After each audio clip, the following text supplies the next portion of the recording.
بسم اللہ الرحمن الرحیم۔ الصلاۃ والسلام علیک یا رسول اللہ وعلی آلک و اصحابک یا حبیب اللہ۔ لاکھوں کروڑوں درود محمد اور آل محمد پر کہ جن کے صدقے اور وسیلے سے اللہ پاک نے ہم پر اپنی بے پناہ عنایات جاری رکھی ہوئی ہیں۔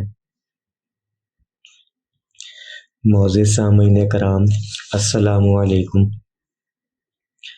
ایک صاحب نے مفتی اعظم پاکستان حضرت مولانا مفتی شفیع صاحب سے عرض کیا، حضرت ہمیں جمعے کے دن کتنی مرتبہ درود شریف پڑھنا چاہیے تاکہ یہ ہمیں پتہ چل سکے کہ ہم نے حضور صلی اللہ علیہ وآلہ وسلم کے ارشاد کے مطابق کثرت سے درود شریف پڑھ لیا ہے؟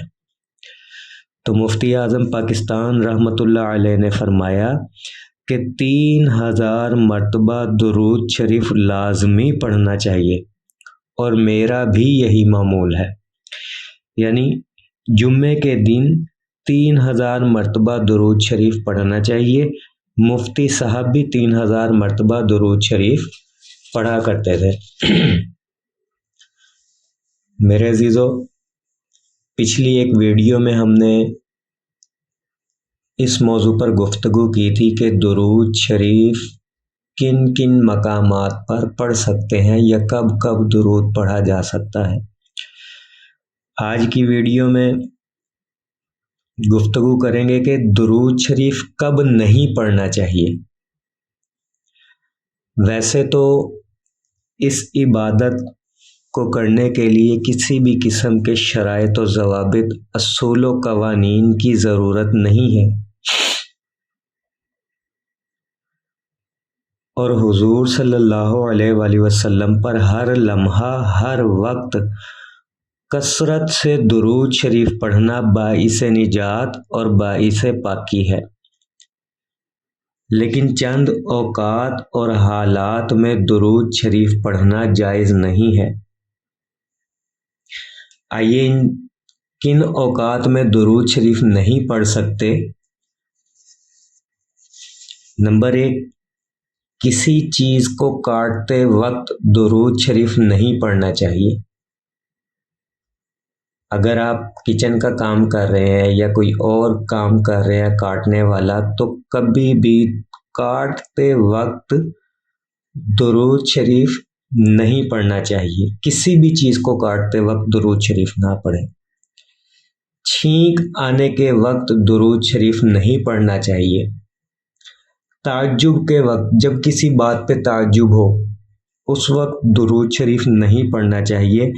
بدبودار اور کوڑا کرکٹ والی جگہوں پر درود شریف نہیں پڑھنا چاہیے۔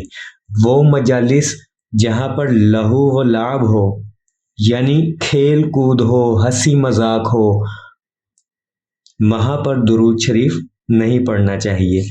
ڈانس گانے والی جگہوں پر درود شریف نہیں پڑھنا چاہیے۔ ناپاک جگہوں پر درود شریف نہیں پڑھنا چاہیے۔ جانور ذبح کرتے وقت درود شریف نہیں پڑھنا چاہیے۔ اپنے کاروبار کی یا اپنے کسی کام کی تشہیر کی نیت سے درود شریف نہیں پڑھنا چاہیے۔ حرام اشیاء کے استعمال کے وقت درود شریف نہیں پڑھنا چاہیے۔ نشہ آور اشیاء یا نشہ آور ادویات لیتے وقت درود شریف نہیں پڑھنا چاہیے۔ غسل کرتے وقت درود شریف نہیں پڑھنا چاہیے۔ ٹھوکر کھاتے وقت درود شریف نہیں پڑھنا چاہیے، اللہ کا نام لینا چاہیے۔ مثلاً آپ کو ٹھوکر لگی ہے تو درود نہ پڑھیں۔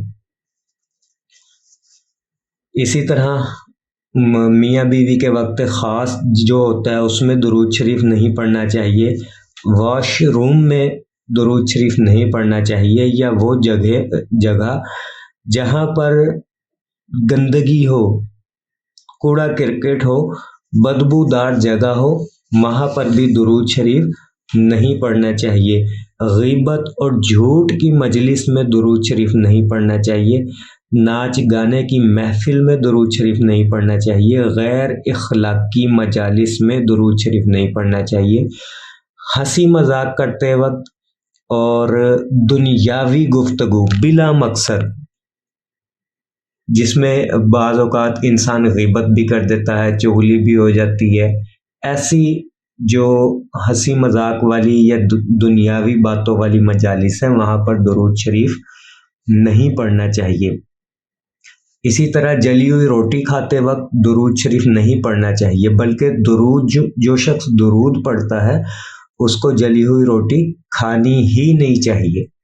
انشاءاللہ کسی اور ویڈیو میں یہ واقعہ میں سناؤں گا کہ کیوں منع کیا گیا درود شریف جو پڑھتا ہے اس کو جلی ہوئی روٹی کھانے سے کیوں منع کیا گیا اور کس نے منع کیا ہے۔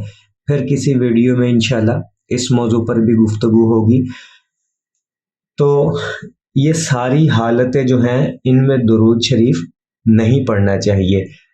یہ بھی یاد رکھیں کہ ابھی جیسا کہ میں نے اوپر ذکر کیا کہ اس عبادت کو کرنے کے لیے کسی بھی قسم کے شرائط و ضوابط اور اصول و قوانین کی ضرورت نہیں ہے، لیکن ادب آداب کا تقاضا ہے۔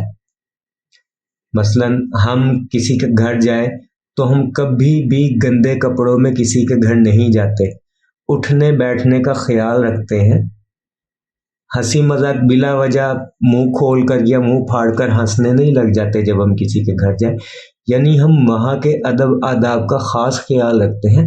اسی طرح بارگاہ نبوی صلی اللہ علیہ وآلہ وسلم میں حاضری کے وقت ادب آداب کا حد درجہ خیال رکھنا چاہیے۔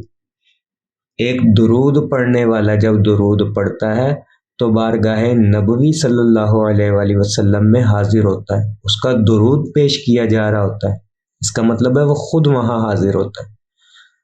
تو ادب کا تقاضا یہ ہے کہ ہمیں ہر اس بات کا خیال رکھنا چاہیے جو بے ادبی میں شمار ہوتی ہو، رتی برابر بھی اس میں گنجائش نہیں ہے۔ میرے عزیزو، جب بھی درود شریف پڑھیں ادب آداب کا خاص خیال رکھا کریں۔ اٹھتے بیٹھتے چلتے پھرتے کام کاج کرتے وضو بغیر وضو پڑھنا ہماری مجبوری ہے۔ ہم جس معاشرے میں جی رہے ہیں نفسا نفسی کا دور ہے، بھاگم بھاگ ہے، ہر شخص اپنے کام میں مصروف ہے، کسی کے پاس ٹائم نہیں ہے کہ ایک جگہ بیٹھ کر باوضو ہو کر کثرت سے درود پڑھ سکے۔ لہٰذا اٹھتے بیٹھتے چلتے پھرتے کام کاج کرتے وضو اور بغیر وضو پڑھنا ہماری مجبوری ہے، لیکن ان تمام حالتوں میں بھی ان باتوں کا خاص خیال رکھیں جن میں درود شریف پڑھنا منع ہے۔ چند ایک میں نے آپ کو بتا ہی دی ہیں، ان چیزوں کا خاص خیال رکھیں۔ وقت کے ساتھ ساتھ انشاءاللہ اور بھی جو چیز سامنے آئے گی وہ بھی آپ کو ویڈیو کے ذریعے پہنچا دوں گا۔ دعا گو ہوں کہ اللہ پاک ہم سب کو درود شریف پڑھنے پڑھوانے، لکھنے لکھوانے اور اس کی اشاعت و تبلیغ کرنے والا بنائے۔ صلی اللہ علی محمد، صلی اللہ علی محمد، صلی اللہ علی محمد۔ السلام علیکم۔